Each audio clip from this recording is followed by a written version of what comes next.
Overtime spending in Charleston County's EMS department and detention center soared nearly $4 million beyond 2024 budgeted amounts, leaving public safety employees potentially overworked and understaffed.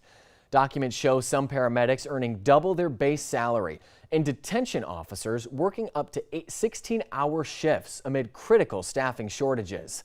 Live 5's investigative reporter Emily Johnson dives into the costs and asks the question, how could this many hours of overtime impact public safety?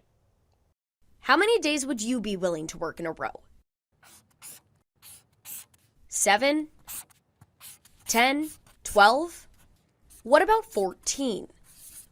That's how many days straight some officers at the Charleston County Jail are working. Charleston County EMS and the Al Cannon Detention Center were each granted $2 million for overtime expenses by the county last year. But at the end of 2024, EMS spent $1.4 million beyond their overtime budget, in the jail over $2.5 million, adding up to a combined over-budget total of $3.9 million. It's public safety, so we're accustomed to being up and ready to go at any point in time, at any point in day or night that they're ready for a shift. Overtime at Charleston County EMS is voluntary and comes on a first-come, first-served basis.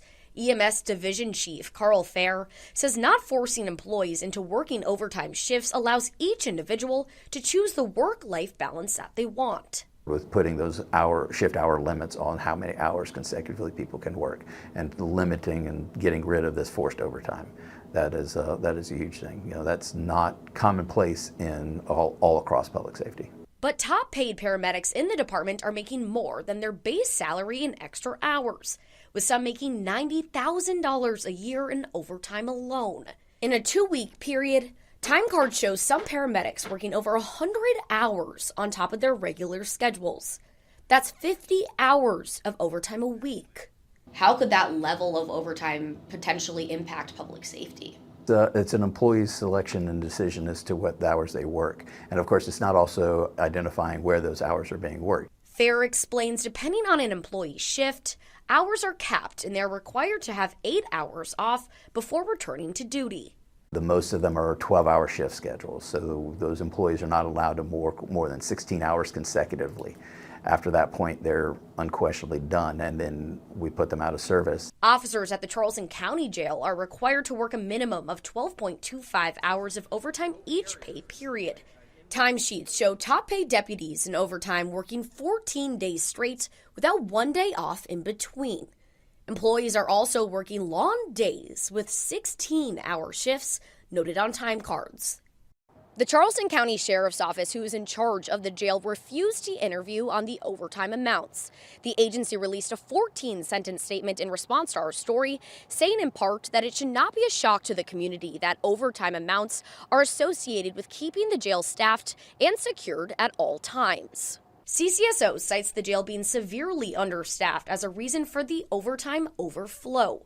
96 positions currently remain open and unstaffed inside the Charleston County Jail. Because of the understaffing, CCSO says it's operating below budget in the current year for salaries and wages. Looking at the last 5 years, understaffing has remained a problem with 110 positions available in 2023. The jail has remained down at least 84 employees since 2020. Charleston EMS has also faced understaffing in recent years, with 8 EMT and 8 paramedic positions open in 2023. But the department has since fixed its understaffing problem, with the agency being fully staffed as of last week. Is this much overtime normal, or has it been because of the understaffing? No, so it's public safety, so anytime it's in public safety, there's just inherently going to be overtime. This is a 24/7-hour operation. Working dozens of days in a row and sometimes hundreds of extra hours may seem intense, but Fair says it simply comes down to wanting to help people on what could be the worst day of their lives. We're going to see sometimes the worst of what humanity has to offer. We're seeing some of the worst things that you can possibly imagine. And that can take a toll on people.